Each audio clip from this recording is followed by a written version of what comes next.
Hello বন্ধুরা, আমার আরেকটি নতুন ভিডিওতে আপনাদের সকলকে ওয়েলকাম জানাই। আবারও বেশ কিছু ড্রাগন ফল পেকেছে, সেগুলোকে তোলার জন্য চলে এসেছি ছাদে আমার ছোট্ট ড্রাগন বাগানে।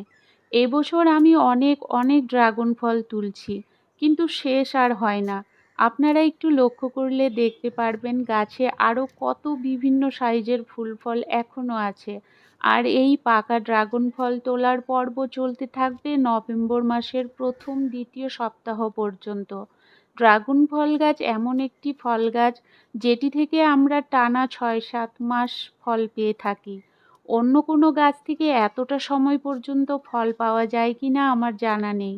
আমার ড্রাগন গাছগুলোতে এই যে এত পরিমাণে ফুল ফল আসছে, তার জন্য কিন্তু অবশ্যই একটু পরিচর্যা করতে হয়েছে। আর ড্রাগন গাছের মেন গুরুত্বপূর্ণ যে পরিচর্যা, সেটি হলো ডাল ছাঁটাই।